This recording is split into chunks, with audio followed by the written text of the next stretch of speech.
ఇవాళ అంటే జనరల్గా సినిమా పరిచయం, సినిమాలో రచయితకి నారాయణ రెడ్డి గారితో పరిచయం ఉంటుంది.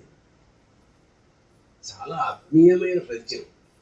నేను ఏ కావ్యం రాసినా, ఏది రాసినా ముందు అక్కడికి ఆయనకి వెళ్ళి వినిపించేవాడిని.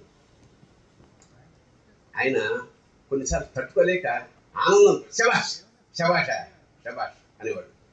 అతనికి నారాయణ రెడ్డి గారిని నేను తెలంగాణ మాట్లాడుతూ ఇది ఎంత ఇష్టం, ఎంత సహజంగా మాట్లాడతావా అని. మరి ఇక్కడే పుట్టి పెరిగిన వాడిని కదా సార్.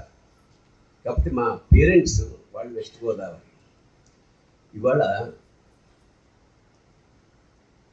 ఎంత గొప్ప సభ అంటే ఇవాళ జనరల్గా బాగా డబ్బున్న వాళ్ళు పురస్కారాలు చేస్తుంటారు. ఇందాక నందిని వారు చెప్పినట్టు. కానీ కేవలం అభిమానం మాత్రమే ఉన్నవాడు చేసిన మహాపురస్కారం ఇది.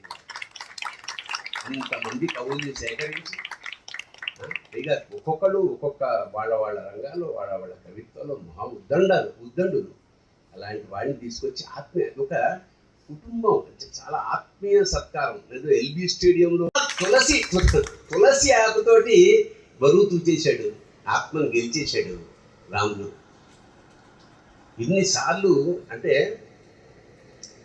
ఒక విసుగొచ్చే ఎన్నిసార్లు ఫోన్ చేశాడు నాకు ఇవాళ రావాలని. అంటే రాక తప్పని పరిస్థితి క్రియేట్ చేసేసాడు అన్నమాట. అంటే కల్లో కూడా వచ్చేస్తారేమో ఇంకా ఇవాళ రాకపోతే అనే స్థితికి తీసుకొచ్చి అతని భక్తికే అసలు భక్తి కోసమైనా. ఎందుకంటే మనకి చాలామంది అభిమానులు ఉంటారు, కానీ ఏ కవి జీవితానికైనా ఏ కవికైనా ఒక్క రాముడు అంటే అభిమానం ఉంటే చాలదా? ఎంతకన్నా కావాలా? అదే సభ చేయకలే నిత్య స్మరణ నారాయణ రెడ్డి గారి. అలాగా ఒక ఆత్మీయ ఇష్టంతో చేస్తున్న సభ కాబట్టి నన్ను ముందు మాట్లాడమంటే ఎందుకు మాట్లాడలేదంటే ఇవన్నీ కూడా చూడాలని నేను. ఎందుకంటే ఒక కవిని గౌరవించిన సమాజం సంస్కారవంతంగా ఉంటుంది.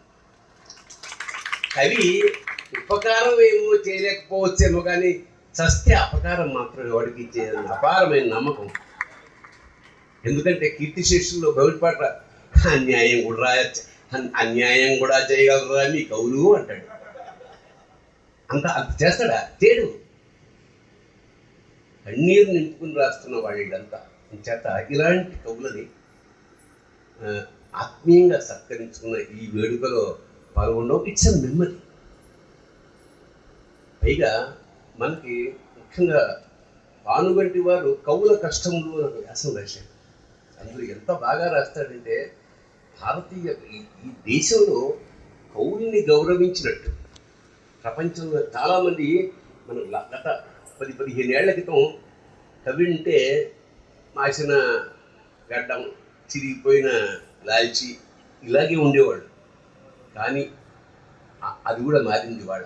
ఎందుకంటే కవిత్వం మనకి ఏనాడు వృత్తి కాదు, ఇక్కడ ప్రవృత్తి మాత్రమే. అంచేత ఇవాళ అడుక్కు తినేంత స్థాయిలో కవి ఎవడూ లేడు. హాయిగా ఉన్నారు అందరు కవులు వాళ్ళు. ఇవాళ ముఖ్యంగా చెప్పదలుచుకుంటే తెలుగు సినిమాలు పూర్వం కవి అని పిలిచేవారు రచయితని. ఎందుకంటే అతనే పాటలు మాటలు రాసేవారు. ఒకప్పుడు నేను ఇండస్ట్రీకి వెళ్ళినప్పుడు కవి స్థాయి చాలా చిన్నది. అంటే లోయెస్ట్ పేమెంట్ పేపర్లు వచ్చేవి, కట్టలు కానీ డబ్బులు వచ్చేవి కాదు. కానీ ఇవాళ శాసించి అంటే దర్శకుడి తర్వాత ₹1,00,00,000 తీసుకుంటున్న రచయితలు ఉన్నారు సార్. ₹1,00,00,000 తీసుకుంటున్న రచయితలు ఇవాళ ఉన్నారు. అది చాలా చాలా హర్షించదగ్గ పాయింట్. అంచేత కవుల కష్టాల్లో ఏం రాస్తాడంటే ఇక్కడ గండ పెండే 2 కాళ్ళు కడిగి నెత్తిని చదువుకున్నారు ఒకప్పుడు కవులకి ఇక్కడ.